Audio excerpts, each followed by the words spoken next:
Welcome to a pair of bookends, the book club you can carry anywhere. We are your hosts and hopefully your new bookish pals. I'm Hannah MacDonald. And I'm Lydia Clare. And welcome to a very impromptu, spontaneous episode where we're basically just going to chat because we miss chatting to each other and we miss chatting to you guys. And because we've been stood up. I wasn't going to admit that, but yeah, we have been stood up by our guest.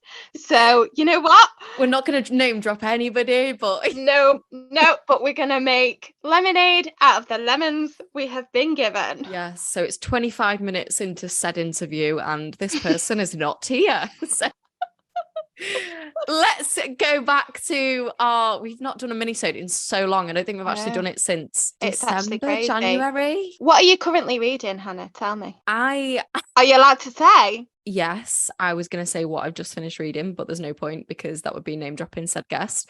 So I'm going to say that I have 2 books on my bedside table that have been sat miserably waiting for me to finish them because I keep having to squeeze podcast books in between them. So I've been trying to read Martin Amos's The Rachel Papers, and that is because our Lord and Saviour Dolly Alderton has recommended that book many a time. So I've been trying to get to it. I found it in a charity shop years ago and started trying to get into it and then just got caught up with the fact that we have such big TBR piles thanks to the podcast. So haven't finished it yet, even though it's only like 200 odd pages. It's very of its time. And it's sort of a coming of age story about, I've even forgotten the protagonist. It's not Rachel, is it? It is not Rachel, no. It's a boy. And it's very like boy coming of age. He becomes obsessed with this girl called Rachel and she's kind of not really asked about anything happening with them, but he's very like invested in this relationship. And it's all very like middle to upper class sort of Eton boy trying to like win over this woman that's clearly not interested in him. So it's very of its time. There's a lot of stuff in it that's quite like outdated. There's a couple of like issues with writing that I've got, specifically like writing about race and things. It kind of rubbed me up the wrong way, but it's a really popular book and I know like a lot of our favorite writers like enjoy that book as well. And I think if you take it for what it is, like it's of its time, like they wouldn't be able to write something like that now, then like it's good and you can see how it's inspired like certain other novels, which is always interesting. Lydia, what are you currently reading? So I have a confession to make. Talk to me. I've gone to the dark side. Okay. Because I'm currently reading some very spicy smut. She's a spicy girl now. How did this happen? So my friend from uni, we've recently reconnected and she is very much all for the spicy kind of life. Nice. And she was like, you know, what are you reading at the minute? I said, a lot of podcast books and, you know, a lot of literary fiction. And she's like, girl, you are missing out. And let me tell you, I was. I was missing out. Smut gets a lot of hate, but then I also know that because I am so interested in book content, I often get smut recommendations on my For You page on TikTok. So it's very like TikTok has done huge favors for that. Yeah.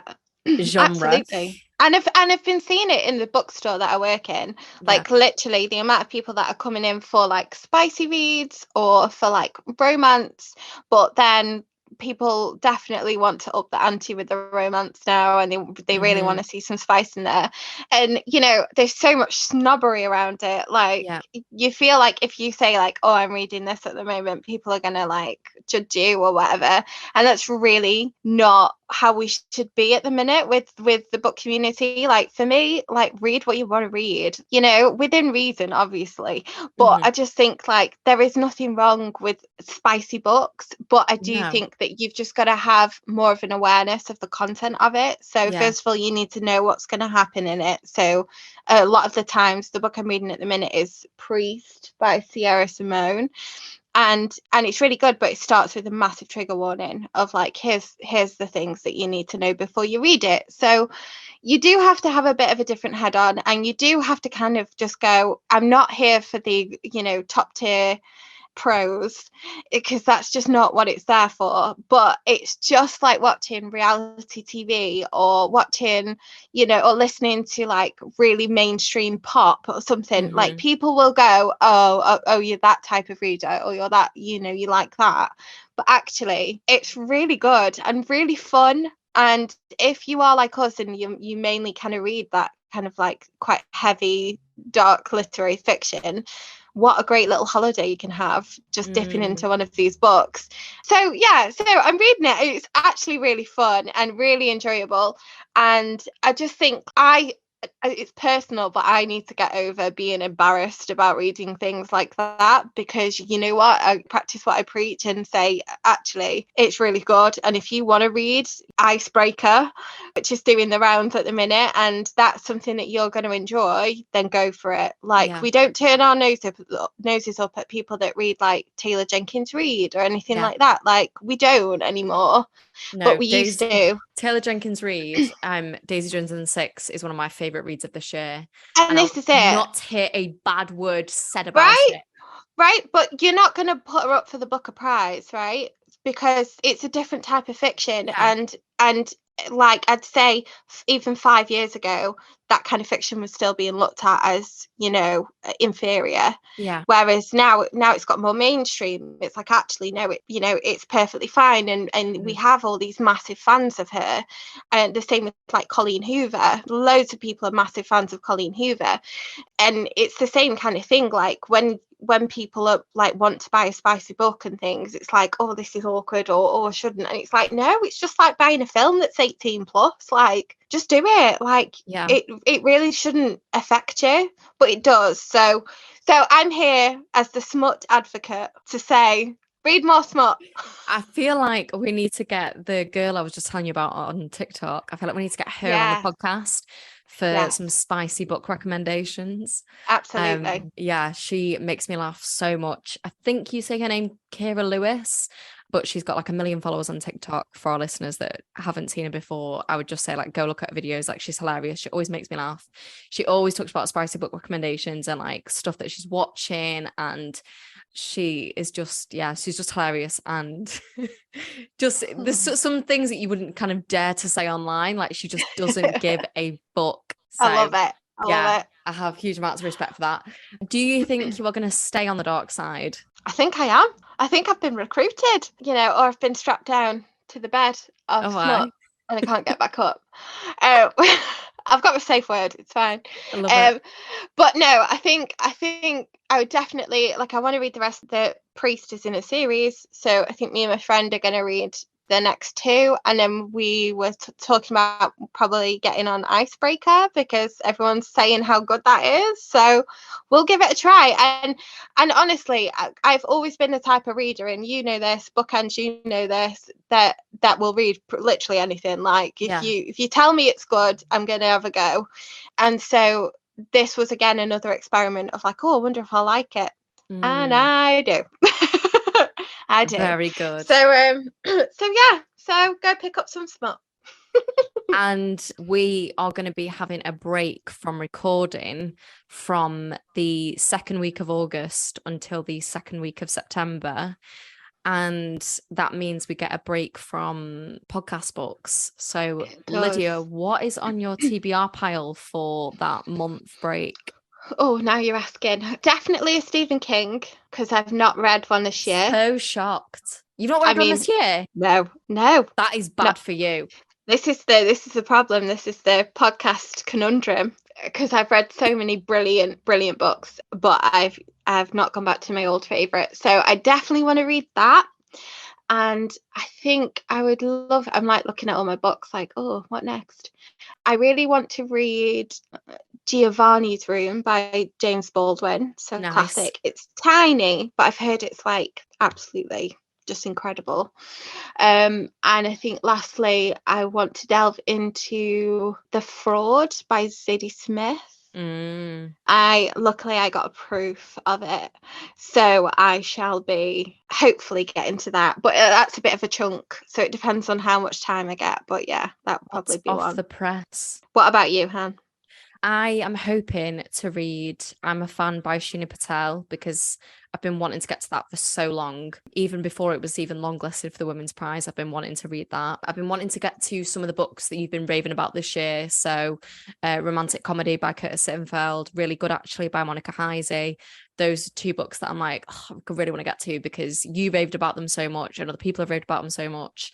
I also want to read, I was sent My Husband by Maud Ventura, I think it is, which I can't think who recommended that. Was it Hannah Jameson? Somebody on the podcast, one of our lovely guests recommended it. Memorable. Recommended it. So I really want to read that. I also have the new Mary Beth Keane that I've been sent as well. So I do need to read that at some point because that's out this month. But I just really want to read something that I've not been sent. I just want to have the choice. And I think moving forward, we have made the decision to slow down a little bit with the amount of guests that we're having on, because we've missed delving into the books that we've got on our shelves already and getting to have like these chats that we've had like a lot of listeners say that they love. Yeah. So for all of our listeners, we will be trying to get to that at the end of the year. But we have had so many good offers in terms of guests that it's been very hard to turn people down. We couldn't say no. It's very rare. It's very rare for us to be able to turn people down. And we are very, very lucky that we've had so many offers of so many wonderful people, and we've had the opportunity to read so many incredible books, and we absolutely do not take that for granted. But it is very difficult at times keeping on top of reading 6 books a month. Yeah. just for the podcast. Yes. Yeah, but you do also need to read Tomorrow and Tomorrow and Tomorrow. Oh my god, yes. I'm not going to stop moaning at you till you read it. I know, I'd really do need to read that. And do you know what, like I actually feel like it's going to be one of them, like I've got your copy of it, but I feel like I'm going to want my own copy of it after I've read it. Well, it's Waterstone's book of the month at the minute, so get it for half price. I didn't know you could do that. Interesting. Yeah. Mm-hmm. Interesting. Do I get it for half price if I go with you? No. I'm not a magician. That is rude. I wish I was. I just bought copies of, probably interest quite a few people here, of the BTS book. So the Korean band BTS have released a book of their 10-year anniversary of being in the business. And I had to buy 3 copies of it for people that are very dear to me because they're obsessed. So that has been very popular at the minute. So if you're a BTS fan, go to your local Waterstones and go get it because it's half price. Are you into that? I like them. I like the music. Every now and again, I'll pop a little bit of BTS on, but I can't say I'm as obsessed as some people that basically my sister flew to LA to go see BTS. That is dedication at its finest. Flew. One weekend, went, saw him, flew back. I love that. I'm actually It's obsessed. just mental. That is real dedication. It's real dedication, and you know what? If they want the books, I will supply them. I will be a book mule. I will get them to them. So yeah, so that was my recent purchase. What was your last book you bought? That's worrying that you don't even know. We need to go shopping. Worrying. We do. Well, we don't, because I've got so many to read already. But still, we need to go shopping. I feel like the last one I got would have been a charity shop buy. Nice. But I just can't think for the life of me what it would have been. This is the worry. This is the problem with being a reader. We buy them, we put them on a shelf, we forget they exist. So bad. I also really want to get to Trespasses by Louise Kennedy as well. It's worth a read. Yeah, I'm excited.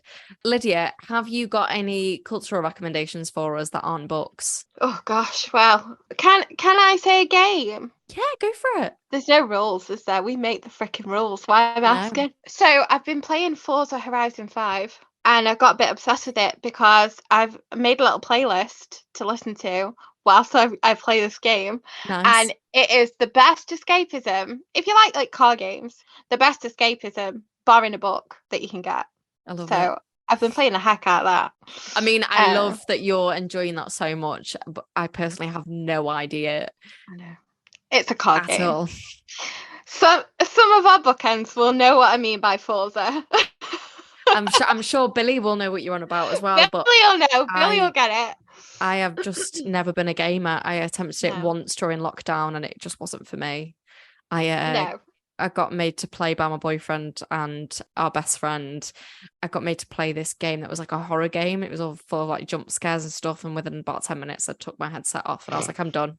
What game was it? You don't even remember. I know it. Don't even remember. No. I don't know why I asked. I was walking through some like haunted house and then I was outside and it was very frightening. Did not enjoy it. What else? Oh, I've also been listening to Hozier like on repeat, but like his whole back catalogue, because he's just released a new, like, it's not an album, but he's released like 4 singles, and I'll tell you the name of my favourite.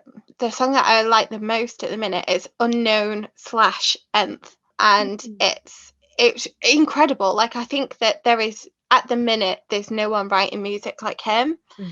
And because at first it sounds a bit depressing, like when you first start listening to it, but don't let that put you off, because I think that when you actually listen to the lyrics, and we're all bookish people, we like words, we like poetry, we like prose.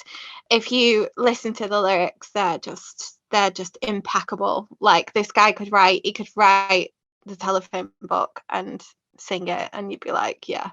It's just incredible. So yeah, I've been listening to like Hozier on repeat. There's a Spotify playlist of This Is Hozier, and I just listen to that all of the time.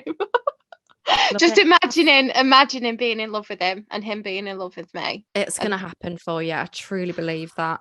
Listen, I'm young, not quite. I'm free, not always. Young. Behave. But I am single. So, you know, Hozier, if you're a book fan, you listen.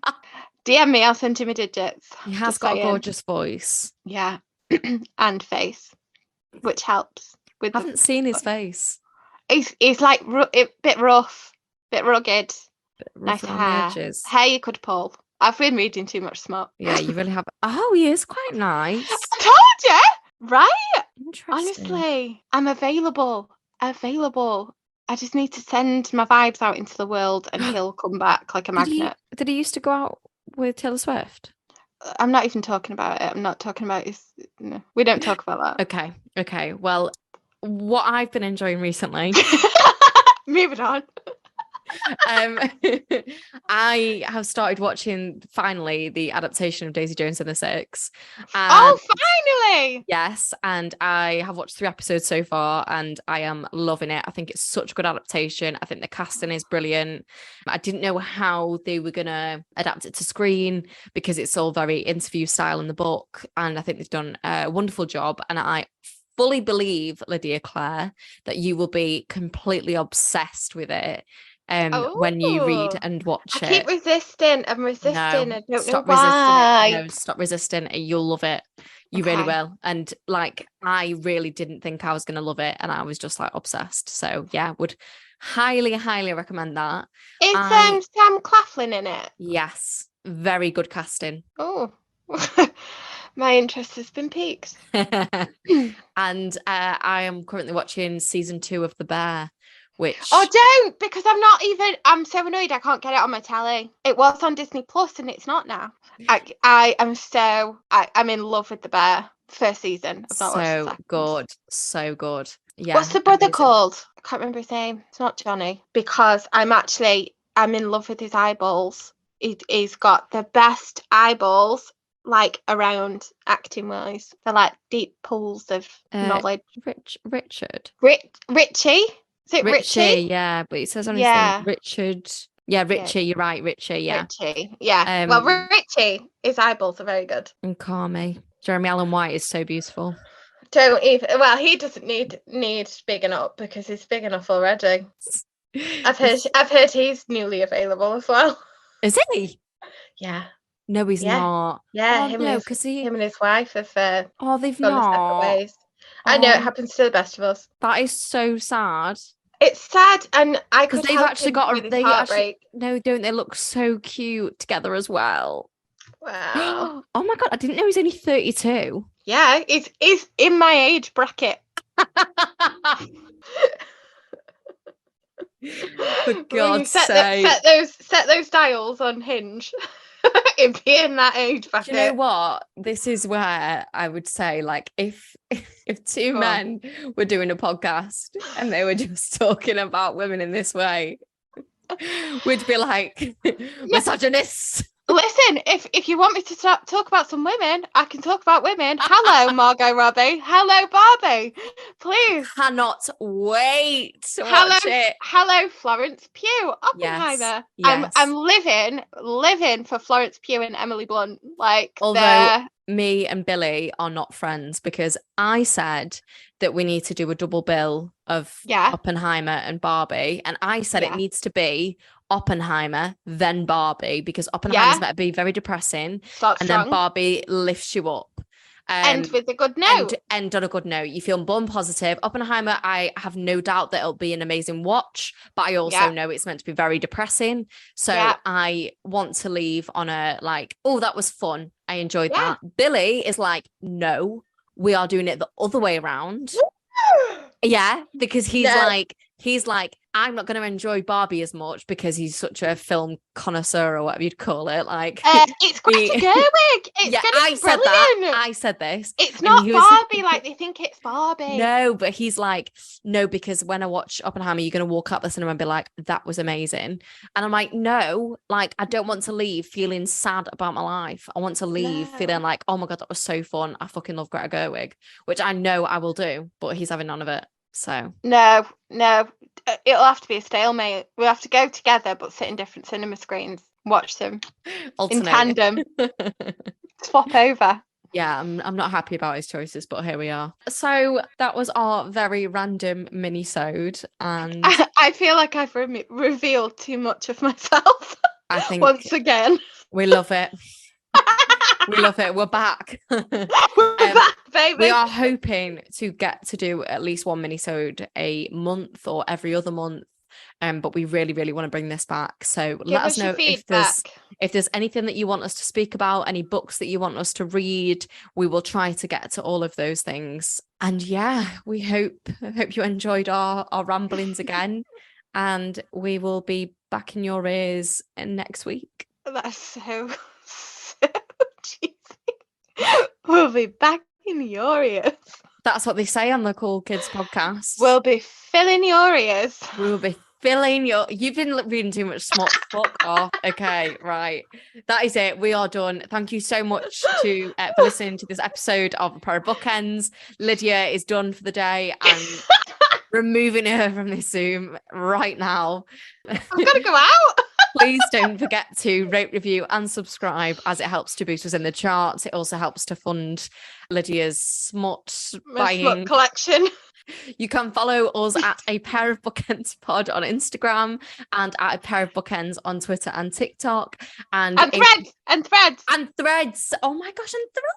I know, it's all new. It's all new to the game, but we're at A Pair of Bookends Pod on threads. And Lydia is having more fun than she should be doing. Honestly, it's so much fun. So addictive. So I will link all of those below. Give us your book recs. Let us know if you enjoyed this episode. We love you very much. Goodbye. Love you lots. Goodbye.